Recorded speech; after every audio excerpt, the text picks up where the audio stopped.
कभी गोलियों की गूंज और लाल आतंक की छाया से पहचाना जाने वाला बस्तर अब बदलते भारत की नई तस्वीर बनकर उभर रहा है। जिस धरती पर कभी सुरक्षा बलों और नक्सलियों के बीच मुठभेड़ों की खबरें सुर्खियां बनती थी, वहीं अब विकास, सुशासन और रणनीतिक नीति निर्माण राष्ट्रीय स्तर पर बैठकों का आयोजन हो रहा है।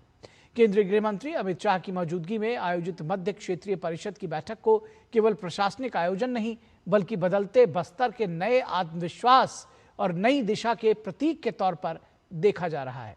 देखिए बस्तर के बदलते सफर पर हमारी ये विशेष रिपोर्ट। कभी लाल आतंक का गढ़ रहा छत्तीसगढ़ का बस्तर क्षेत्र अब केवल नक्सल विरोधी अभियानों के लिए ही नहीं, बल्कि राष्ट्रीय स्तर की रणनीतिक बैठकों के केंद्र के रूप में भी उभर रहा है। केंद्रीय गृह मंत्री अमित शाह की अध्यक्षता में आयोजित मध्य क्षेत्रीय परिषद की 26वीं बैठक को इसी बदलाव का संकेत माना जा रहा है। बैठक के दौरान नक्सल प्रभावित इलाकों में सुरक्षा व्यवस्था को और मजबूत करने और राज्यों के बीच बेहतर समन्वय सुनिश्चित करने पर विशेष जोर दिया गया। सीमावर्ती जिलों में अपराध नियंत्रण, इंटेलिजेंस शेयरिंग और संयुक्त कार्रवाई को लेकर भी व्यापक चर्चा हुई। इसके साथ ही सड़क, रेल और टेलीकॉम कनेक्टिविटी से जुड़ी परियोजनाओं की समीक्षा की गई। आदिवासी क्षेत्रों में स्वास्थ्य, शिक्षा और जन कल्याण योजनाओं की प्रगति पर भी विस्तार से चर्चा हुई। बैठक में राज्यों के बीच लंबित प्रशासनिक और इंटर स्टेट मुद्दों के समाधान, डिजिटल गवर्नेंस को बढ़ावा देने, पुलिस आधुनिकीकरण और नागरिक सेवाओं को और अधिक प्रभावित बनाने पर भी फोकस किया गया। सरकार का मानना है कि बस्तर में नक्सलवाद कमजोर होने के बाद अब विकास आधारित मॉडल को तेजी से आगे बढ़ाने का समय है। यही वजह है कि सुरक्षा के साथ साथ बुनियादी सुविधाओं और जन कल्याण योजनाओं को भी प्राथमिकता दी जा रही है।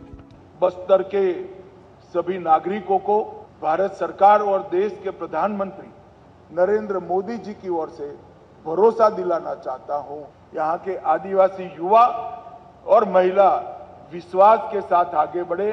भारत सरकार और छत्तीसगढ़ सरकार आपके साथ है।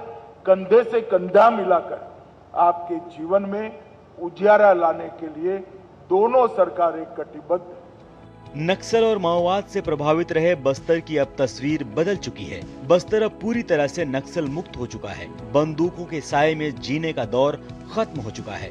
सुरक्षा बलों के साहस से 31 मार्च 2026 से पहले नक्सलवाद के संपूर्ण उन्मूलन का लक्ष्य हासिल हो चुका है।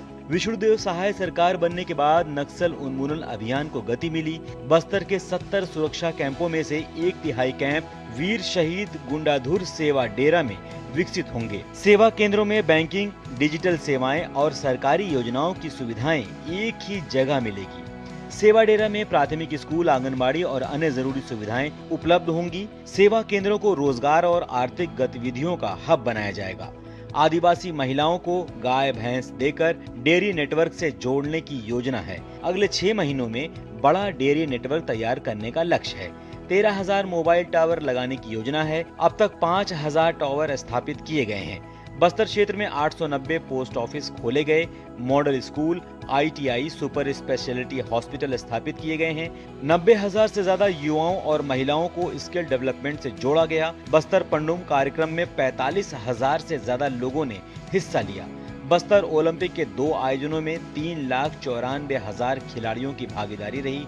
सरेंडर कर चुके नक्सलियों ने भी बस्तर ओलंपिक में हिस्सा लेकर अच्छा प्रदर्शन किया। अगले 5 साल में बस्तर को देश का सबसे विकसित आदिवासी संभाग बनाने का लक्ष्य रखा गया है। बस्तर की आजादी का क्षेत्र सुरक्षा बलों और उनके परिवारों को दिया गया। गृह मंत्री अमित शाह ने कहा कि पिछले 50 साल में जो नुकसान हुआ है उसकी भरपाई हमारी सरकार अगले 5 साल में पूरा करेगी। नरेंद्र मोदी जी ने पूरे नक्सल मुक्त क्षेत्र के लिए एक लक्ष्य तय किया है कि सुरक्षा से विश्वास की यात्रा पूरी करनी है, विश्वास से विकास की यात्रा पूरी करनी है, विकास से समृद्धि की यात्रा और समृद्धि से संतृप्ति तक की यात्रा आने वाले 5 साल में पूरी करनी है। बस्तर में आयोजित बैठक बदलते बस्तर की नई तस्वीर के रूप में देखी जा रही है। जहां कभी नक्सल हिंसा सुर्खियों में रहती थी, वहीं अब विकास, कनेक्टिविटी और सुशासन पर राष्ट्रीय स्तर की चर्चा हो रही है। छत्तीसगढ़ का बस्तर, जो कभी नक्सल हिंसा के नाम से जाना जाता था, अब नई कहानी लिख रहा है। केंद्रीय गृह मंत्री अमित शाह के अध्यक्षता में हुई मध्य परिषद की बैठक इसी बात का बड़ा संकेत है कि बस्तर अब धीरे धीरे बदल रहा है। अपने कैमरा सहयोगी नागेश के साथ सोमेश पटेल, टीडी न्यूज, बस्तर।